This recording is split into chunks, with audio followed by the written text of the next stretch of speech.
Hello friends, welcome to सरकारी job यात्रा। Friends, आज की इस क्लास में हम बिहार पुलिस कांस्टेबल से इम्पोर्टेंट एमसीक्यूज जो पहले किसी न किसी एग्जाम में पूछे हुए हैं, वो सारे के सारे एमसीक्यूज हम आज की इस वीडियो में डिस्कस करने वाले हैं। तो फ्रेंड्स, पहला एमसीक्यूज आपके सामने है कि 1857 का विद्रोह किसने शुरू किया था।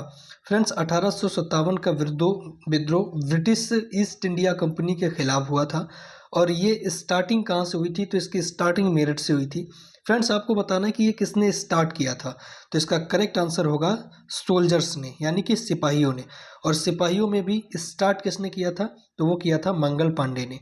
ये मेरठ के एक बैरक में सिपाही थे और इन्हीं मेरठ में इन लोगों ने क्या किया था, इस विद्रोह को स्टार्ट कर दिया था। चलिए फ्रेंड्स, भारत में प्रथम सूती कपड़े का कारखाना कहाँ पर स्थित हुआ था।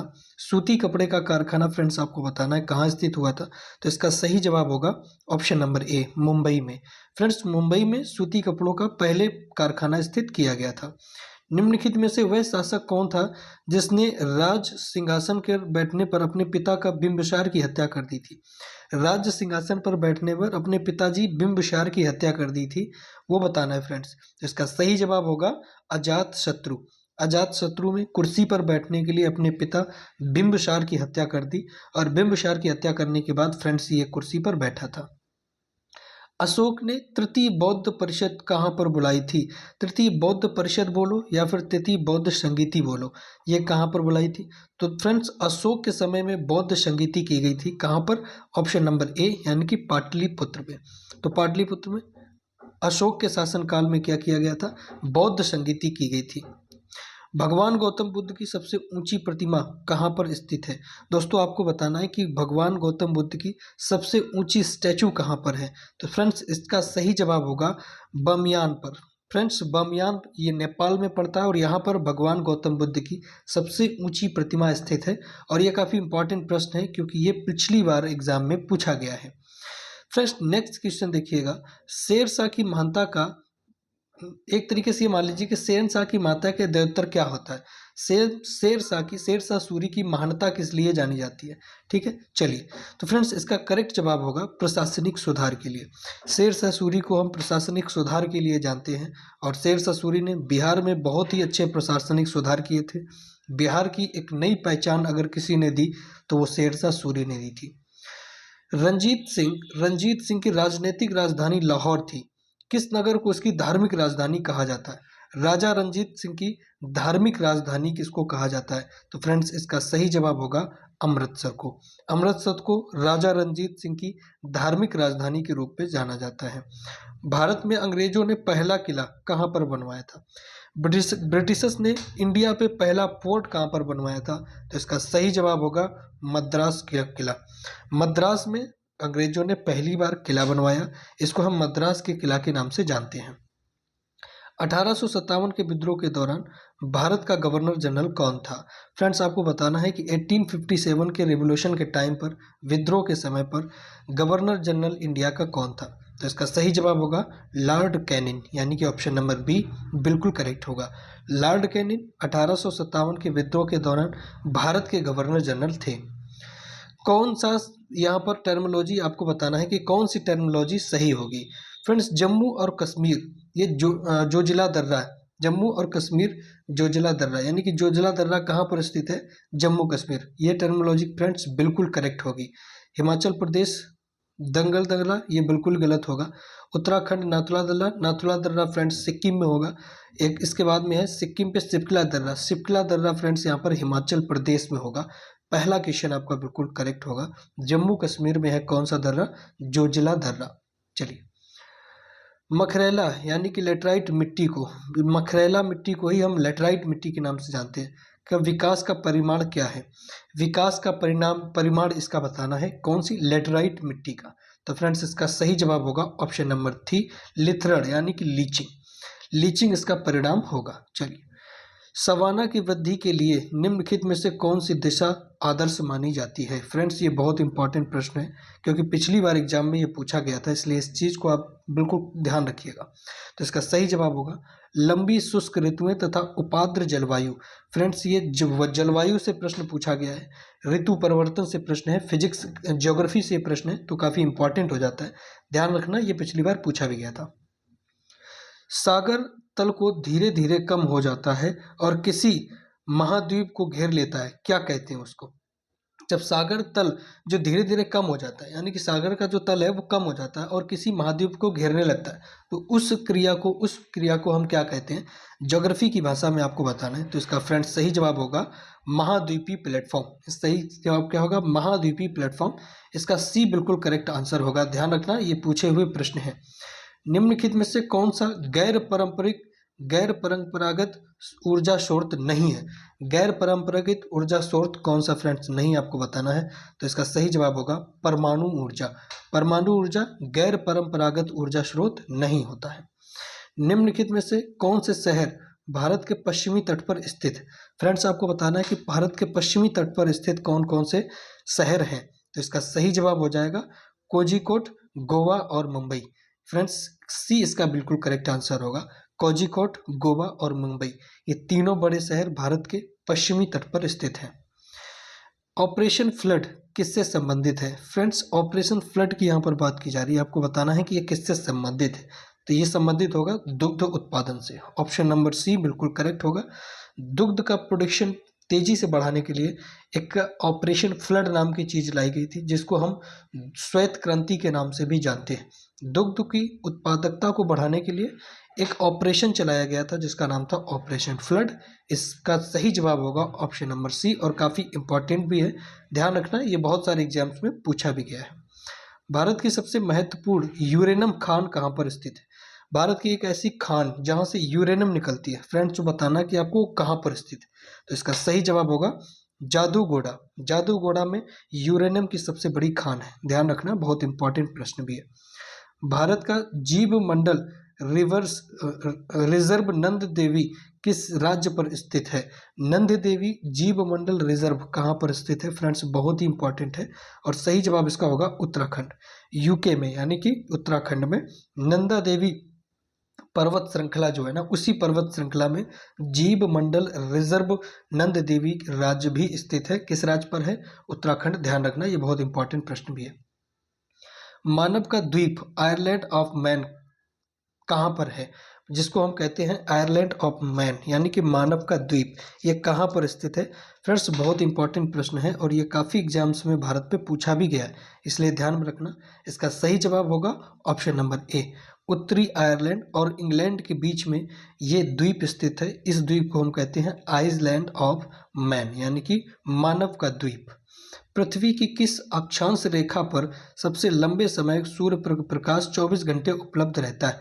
आपको बताना है कि पृथ्वी की ऐसी कौन सी अक्षांशीय रेखा है जहाँ पर सबसे ज़्यादा समय के लिए सूर्य का प्रकाश वो उपलब्ध रहता है। तो फ्रेंड, इसका सही जवाब होगा 66.5 डिग्री। 66.5 डिग्री अक्षांशीय रेखा पर फ्रेंड्स क्या होता है कि सूर्य का जो प्रकाश होता है वो 24 घंटे उपलब्ध रहता है। कौन सी अक्षांश पर? 66.5 डिग्री पर। ठीक है, इस चीज को आप ध्यान में रखना, काफी इंपॉर्टेंट भी है। इसके बाद देखिए, पवन वेग को किस यंत्र से नापा जाता है? यानी कि फ्रेंड्स, जो वायु होती है ना, उसकी गति को किस यंत्र से नापा जाता है? तो इसका फ्रेंड्स सही जवाब इसका होगा पवन वेग मापी। पवन वेग मापी नाम का एक यंत्र होता है और इसी यंत्र से क्या नापते हैं? वायु की गति को, वेग को नापा जाता है। वायु मापी की बात करें, वायु दाब मापी, तो इससे वायु के प्रेशर को नापा जाता है, वायु के दाब को नापा जाता है। आर्द्रता की बात करें तो इससे आर्द्रता यानी कि ह्यूमिडिटी को नापते हैं, और ताप मापी से बात करें तो इससे टेम्परेचर को मापते हैं, जिसको हम थर्मामीटर के नाम से भी जानते हैं। पश्चिम से पूर्व की ओर हिमालय का विस्तार कहाँ से कहाँ तक है? आपको बताना कि पश्चिम से पूर्व की ओर, यानी कि वेस्ट से ईस्ट की ओर जो हिमालय माउंटेन्स है, इनका विस्तार, फैलाव कहाँ से कहाँ तक है? फ्रेंड्स, ये बहुत इंपॉर्टेंट प्रश्न है, इसलिए आप यहाँ पर स्टार बना लो। ये हर एग्जाम में पूछा गया है और पूछा भी जाएगा। तो इसका सही जवाब होगा सिंधु घाटी से लेकर दिहांग घाटी तक, यानी कि ऑप्शन नंबर ए बिल्कुल करेक्ट होगा। इंडस वैली से लेकर के दिहांग घाटी तक पूरब से पश्चिम तक हिमालय की क्या है, विस्तार भूमि है। निम्नलिखित में से किससे संबंधित अधिक वायु वेग होता है, किससे सबसे अधिक वायु वेग किसमें होता है आपको बताना है। तो इसका करेक्ट जवाब होगा option number D, tornado. Tornado में सबसे अधिक वायु वेग होता है। वायु वेग की मतलब हवा की गति। सबसे ज्यादा हवा की गति कहाँ पर होती है, जब टॉर्नेडो आते हैं। और जब टॉर्नेडो आते हैं तो ये समुद्री एरिया में काफी ज्यादा जन और माल की हानि करके जाते हैं टॉर्नेडो। चलिए, जमशेदपुर, फ्रेंड्स आपको बताना है कि जमशेदपुर किस नदी के किनारे अवस्थित है। इंपॉर्टेंट प्रश्न है, काफी बार पूछा भी गया है कि जमशेदपुर किस नदी के किनारे स्थित है। तो इसका सही जवाब होगा स्वर्णिम रेखा। स्वर्णिम रेखा के किनारे है जमशेदपुर। एक नदी है स्वर्णिम रेखा और इसी के किनारे जमशेदपुर स्थित है। ये काफी इंपॉर्टेंट प्रश्न है और यूपी ट्रिपल एससी में कई बार ये प्रश्न पूछा गया है, यूपी ट्रिपल एससी, इसलिए इसको ध्यान में रखिएगा। डॉक्टर अमर्त्य सेन को नोबेल पुरस्कार उनके निम्नलिखित में से किसके योगदान पर अभिज्ञान दिया गया था। किस लिए उनको नोबेल पुरस्कार दिया गया था, किनको, डॉक्टर अमर्त्य सेन को। तो इसका सही जवाब फ्रेंड्स क्या होगा, कल्याणकारी अर्थव्यवस्था। ठीक है, कल्याणकारी अर्थव्यवस्था के लिए डॉक्टर अमर्त्य सेन, ये कौन थे, ये एक इकोनॉमिस्ट थे। इनको नोबेल पुरस्कार से सम्मानित किया गया था, किस लिए, कल्याणकारी अर्थव्यवस्था के लिए। और ये काफी इंपॉर्टेंट है, ध्यान में रखना। बौद्ध काल का सबसे पुराना स्तूप क्या है, बौद्ध काल का सबसे पुराना स्तूप क्या है। तो फ्रेंड्स इसका सही जवाब होगा सांची का स्तूप। आपने इस स्तूप को भारत की मुद्रा पर भी देखा होगा। ये स्तूप बौद्ध काल का सबसे पुराना स्तूप है और ये बिहार में स्थित है, सांची का स्तूप। फ्रेंड आप कभी भी देखना, भारत की मुद्रा देखना, उस मुद्रा में आप सांची के स्तूप को देखेंगे। भारत में संसद के, फ्रेंड्स एक सेकेंड, भारत में संसद के दोनों सदनों का चुनाव कौन कराता है। आपको बताना है कि इंडिया में दोनों सदनों यानी कि जो लोकसभा है और राज्यसभा है, इन दोनों सदनों का चुनाव वो कौन करवाता है। तो इसका सही जवाब होगा option number B, election commission यानी कि चुनाव आयोग। चुनाव आयोग ही भारत में सारे चुनाव को कराने का माजरा रखता है, यानी कि भारत के अंदर जितने भी इलेक्शन होंगे उन सभी को कंडक्ट कौन करवाता है, इलेक्शन कमीशन। और इलेक्शन कमीशन के प्रमुख कौन होते हैं, चीफ ऑफ इलेक्शन कमीशन, मुख्य चुनाव आयुक्त। फ्रेंड नेक्स्ट क्वेश्चन देखिए, भारत के अगले नियंत्रक एवं महालेखा परीक्षा के रूप में किसे नियुक्त किया गया है। आपको बताना है कि वर्तमान भारत में नियंत्रक एवं महालेखा परीक्षक कौन है। इसका सही जवाब होगा के संजय मूर्ति। ऑप्शन नंबर सी बिल्कुल करेक्ट होगा, के संजय मूर्ति वर्तमान में भारत के नियंत्रक एवं महालेखा परीक्षक है। बिरसा मुंडा हो गया यहाँ पर। बिरसा मुंडा हॉकी स्टेडियम भारत के सबसे बड़े हॉकी स्टेडियम में से एक है। यह स्टेडियम किस राज्य में है। बिरसा मुंडा हॉकी स्टेडियम भारत के किस राज्य में है और यह हॉकी स्टेडियम का सबसे बड़ा स्टेडियम भी है। तो इसका सही जवाब क्या होगा फ्रेंड्स, इसका सही जवाब होगा कि यह कहाँ पर स्थित है, मैं आपको बताता हूँ। इसका सही जवाब फ्रेंड्स क्या होगा, ऑप्शन नंबर सी यानी कि ओडिशा में होगा। ओडिशा में बिरसा मुंडा हॉकी स्टेडियम स्थित है। फ्रेंड्स अगला क्वेश्चन देखिएगा, अगला क्वेश्चन है, निर्देशालय सिद्धांतों को मोटे तौर पर 3 व्यापक श्रेणियों में वर्गीकृत किया गया है। निम्नलिखित में से कौन सा इस वर्गीकरण का हिस्सा नहीं है। तो इसका फ्रेंड्स सही जवाब होगा सत्तावादी। पॉलिटी से प्रश्न है और काफी इंपॉर्टेंट है। यह रेलवे का खास प्रश्न है, रेलवे के एग्जाम में यह प्रश्न कहीं ना कहीं पूछा जाता है, तो इसलिए आप ध्यान रखना, ये रेलवे इंपॉर्टेंट। इसके बाद बताना है, सैक्रोमेंटा मोनजीवो क्विट घाटी जो अमेरिका के अंगूर एवं सीड्स वालों के उत्पादन के लिए विख्यात है, अवस्थित है, कहाँ पर अवस्थित है। फ्रेंड्स इसका सही जवाब क्या होगा, इसका सही जवाब होगा कैलिफोर्निया राज्य में। अमेरिका के कैलिफोर्निया राज्य में है सैक्रोमेंटा जो है पहाड़ियाँ, सैक्रोमेंटा घाटी क्वीन पहाड़ियाँ कहाँ पर स्थित है, कैलिफोर्निया में स्थित है। और ये एक बार प्रश्न एग्जाम में पूछा गया है, कहाँ पर, एसएससी में। एसएससी एग्जाम में एक बार प्रश्न पूछा गया है, तो ये बहुत ज़्यादा इंपॉर्टेंट प्रश्न नहीं है। भारत और म्यांमार के बीच सीमा निर्धारण करने वाला पर्वत श्रेणी कौन सी है। कौन सी ऐसी पर्वत श्रेणी है जो भारत और म्यांमार के बीच में स्थित है। तो फ्रेंड्स इसका सही जवाब होगा पटकाई, नागा और लुईस की पहाड़ियाँ। ऑप्शन नंबर डी बिल्कुल करेक्ट होगा, पटकाई की पहाड़ियाँ, नागा की पहाड़ियाँ और लुईस की पहाड़ियाँ। नागा की पहाड़ियाँ कहाँ पर है, तो यह है नागालैंड में। चलिए, निम्नलिखित स्थानों में से किस एक रुधिर वर्षा होती है, यानी कि निम्नलिखित स्थानों में से कहाँ पर खून की बारिश होती है। रुधिर की वर्षा होती है। तो इसका फ्रेंड सही जवाब क्या होगा? इटली। इटली में खून की वर्षा होती है। अब ये मत समझना कि ऊपर से खून यानी कि हीमोग्लोबिन बरसता है, ऐसा नहीं। पॉल्यूशन होने के कारण जब बारिश में एक अलग प्रकार के जब कण मिल जाते हैं तो उस बूंद का जो बारिश होती है उसका कलर हल्का सा रेड हो जाता है। इसी को हम कहते हैं कि खून यानी कि रुधिर की वर्षा। ये अधिकतर उन जगह पर होती है जहाँ पर पॉल्यूशन बहुत अधिक मात्रा में पाया जाता है। ठीक है। नगरीकरण की दृष्टि से भारत क्या है? आपको बताना है कि शहरीकरण यानी कि नगरीकरण की दृष्टि से हम भारत को किस दृष्टि से देखते हैं। तो इसका सही जवाब होगा एक निम्न मध्यम नगरीकरण क्षेत्र। भारत एक नगरीकरण कैसा क्षेत्र है? निम्न मध्यम नगरीकरण क्षेत्र है। निम्न मध्यम नगरीकरण क्षेत्र। इको से बहुत अच्छा प्रश्न है और ये हर बार पूछा जाता है, इसलिए इसको ध्यान में रखिए आप। मकर रेखा नहीं गुजरती है। फ्रेंड्स आपको बताना है कि ट्रॉपिक ऑफ कैंसर कहाँ से नहीं गुजरती है। मकर रेखा किस राज्य से यानी कि कहाँ से वो नहीं गुजरती है। तो इसका सही जवाब होगा बोलीविया से। ऑप्शन नंबर बी बिल्कुल करेक्ट होगा। बोलीविया एक देश है, यहाँ से मकर रेखा नहीं गुजरती है। अर्जेंटीना से मकर रेखा गुजरती है, ब्राज़ील से गुजरती है और चिली से भी गुजरती है, लेकिन ब्रोलीनिया से मकर रेखा नहीं गुजरती है, ध्यान रखना। आवर्त सारणी के समूह एक की कौन सी नरम धातु हवा के संपर्क में आने के कुछ सेकंड में धूमिल हो जाती है? आवर्त सारणी के समूह में एक ऐसी कौन सी नरम धातु है जो एयर के कांटेक्ट में आते ही वो क्या हो जाती है? धूमिल यानी कि गायब हो जाती है, नष्ट हो जाती है। तो फ्रेंड्स इस क्वेश्चन का सही जवाब होगा सोडियम यानी कि Na। ठीक है, सोडियम। सोडियम को आप जैसे ही एयर के कांटेक्ट में लाएंगे या फिर उसको पानी में डालेंगे तो वो एकदम से क्या होगा? पानी में डालते के साथ वो एकदम से विस्फोट होगा। और अगर उसको आप कहाँ पर लेके आएंगे? एयर में, तो एकदम से वो गायब हो जाएगा, धूमिल हो जाएगी। तो फ्रेंड्स सोडियम को हम रखते हैं किसमें? कैरोसिन के ऑयल में हम सोडियम को हमेशा रखते हैं ताकि वो एक्सप्लोर ना कर सके, वो एयर से कांटेक्ट बना करके वो एक्सप्लोजर पैदा ना कर दे हैं, तो इसलिए हम उसको कैरोसिन के तेल में रखते हैं।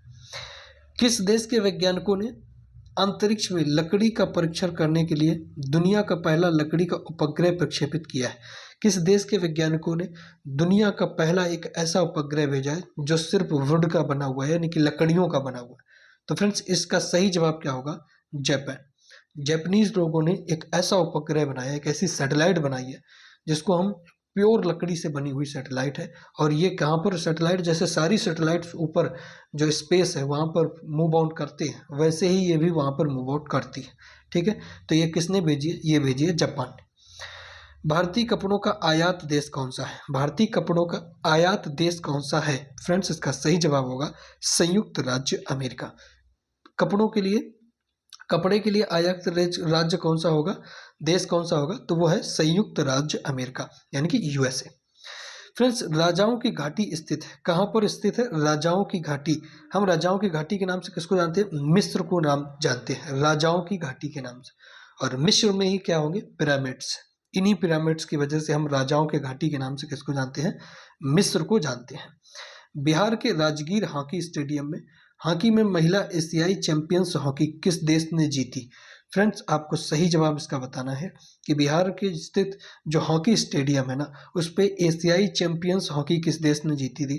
तो फ्रेंड्स इसका सही जवाब होगा इंडिया, भारत ने जीती थी। और ये काफ़ी पुराना प्रश्न है इसलिए इम्पोर्टेंट बहुत कम है। ठीक है, आइसोनिक रेखाएं क्या होती हैं? आइसोसोनिक रेखाएं क्या होती है? फ्रेंड्स इसका सही जवाब होगा समान चुंबकीय झुकाव वाली रेखाओं को हम क्या कहते हैं? आइसोनिक रेखाएं कहते हैं। और ये फिजिक्स का बहुत अच्छा एक उदाहरण भी है, ध्यान रखना ये प्रश्न साइंस में पूछा जाता है। मात्रा के आधार पर स्वर कितने प्रकार के होते हैं? आपको फ्रेंड्स बताना कि मात्रा के आधार पर स्वर कितने प्रकार के होते हैं। इसका फ्रेंड्स सही जवाब होगा ऑप्शन नंबर ए। मात्रा के हिसाब से स्वर 2 प्रकार के होते हैं। और ये जो प्रश्न मैं आपको करवा रहा हूँ ये प्रीवियस ईयर प्रश्न है यानी कि प्रैक्टिस सेट है, जो किसी न किसी एग्जाम में हूबहू पूछा गया है, इसलिए यही एग्जाम बिहार पुलिस में पूछा जाएगा। ध्यान रखना ऐसे ही प्रश्न आएंगे। परशुराम का पर्यायवाची शब्द क्या होता है? आपको बताना है कि परशुराम शब्द का सैनोनिम क्या होता है। इसका सही जवाब होगा शिव प्रिय, यानी कि भगवान शिव का जो प्रिय हो उसी को हम परशुराम कहते हैं। महाप्राण व्यंजन होता है प्रत्येक वर्ग का, आपको बताना है। महाप्राण व्यंजक होता है प्रत्येक वर्ग का एक, कितने वर्ग का होता है? इसका सही जवाब होगा दूसरा और चौथे वर्ग का व्यंजन होता है। हिंदी के प्रश्न हैं, किस तिथि को हिंदी को राज्य भाषा बनाने का निर्णय लिया गया? किस तिथि को हिंदी को राज्य भाषा बनाने का निर्णय लिया गया? तो फ्रेंड्स इसका सही जवाब होगा 14 सितंबर 1949 को हिंदी को राज्य की भाषा बना दिया गया, यानी कि देश की भाषा बना दी गई। ठीक है, तो इसका सही जवाब क्या होगा? 14 सितंबर। और 14 सितंबर को हम हिंदी दिवस के रूप से मनाते हैं। प वर्ग का उच्चारण क्या है? उच्चारण स्थान क्या है प वर्ग का? तो इसका सही जवाब होगा ओष्ठ। प वर्ग जब हम बोलते हैं तो सबसे पहला जो वर्ण होता है वो ओट से स्टार्ट होता है, इसीलिए हम इसको ओष्ठ से बोलते हैं कि प वर्ग का उच्चारण स्थान कहाँ से होता है? ओष्ठ से होता है। और ये प्रीवियस ईयर है, सारे के सारे पूछे हुए हैं, इसलिए इसको ध्यान में रखिएगा, ये पूछे हुए प्रश्न हैं। यादव सम्राट की राजधानी कहाँ पर थी? फ्रेंड्स आपको बताना है कि जो यादव सम्राट था उसकी राजधानी कहाँ पर थी, उसकी कैपिटल कहाँ पर थी? तो फ्रेंड्स इसका सही जवाब क्या होगा? देवगिरी। देवगिरी में यादव सम्राट की राजधानी थी। निम्नलिखित में से कौन सी संधि ने पेशवा बाजीराव द्वितीय के स्वतंत्र अस्तित्व को समाप्त कर दिया? किस संधि ने, यानी कि कौन सी मैत्री संधि ने पेशवा बाजीराव द्वितीय के स्वतंत्र अस्तित्व को समाप्त कर दिया था? फ्रेंड्स का सही जवाब होगा बेसिन की संधि। बेसिन की संधि ने पेशवा बाजीराव द्वितीय के स्वतंत्र अस्तित्व को समाप्त कर दिया था। हिस्ट्री का बहुत ही अच्छा प्रश्न है और ये प्रश्न बिहार पुलिस में आया हुआ है, इसलिए इंपॉर्टेंट भी है। ब्रिटिश सरकार ने भारत पर सीधे शासन करना कब आरंभ किया था? जो ब्रिटिशर्स थे उन्होंने भारत पर सीधा शासन करना, रूल करना कब स्टार्ट किया था? तो फ्रेंड्स प्लासी का युद्ध जब उन्होंने जीत लिया, तो प्लासी के युद्ध जीतने के बाद ही उन्होंने क्या किया? भारत पर रूल करना स्टार्ट कर दिया था। प्लासी के युद्ध के बाद में बक्सर का युद्ध भी हुआ, बक्सर का युद्ध भी वो लोग विजय रहे, और बक्सर का युद्ध जीतने के बाद उन्होंने पूर्ण तरीके से क्या किया था? भारत पर राज्य करना स्टार्ट कर दिया था। निम्नलिखित में से किसके द्वारा बंगाल का स्थायी मालगुजारी बंदोबस्त शुरू किया गया? बंगाल का मालगुजारी बंदोबस्त किसके द्वारा शुरू किया? फ्रेंड्स सही जवाब होगा कॉर्नवालिस। कॉर्नवालिस ने ही बंगाल में मालगुजारी का स्थायी बंदोबस्त शुरू किया। तो फ्रेंड्स ये जीएस के 50 क्वेश्चन थे जो एक शिफ्ट में बिहार पुलिस में पूछे गए, और ऐसे ही प्रश्न अब जो होने वाला एग्जाम है बिहार पुलिस में ऐसे ही प्रश्न आते हैं। तो फ्रेंड्स जो प्रीवियस ईयर क्वेश्चन सेट है उनको आप लगाते जाइएगा, अभ्यास करते रहिए और एक्सपीरियंस करते रहिएगा। ठीक है, और ऐसे ही प्रश्न आएंगे। मिलेंगे नेक्स्ट क्लास में बिहार पुलिस की ही क्लास में, तब तक के लिए जय हिंद, नमस्कार।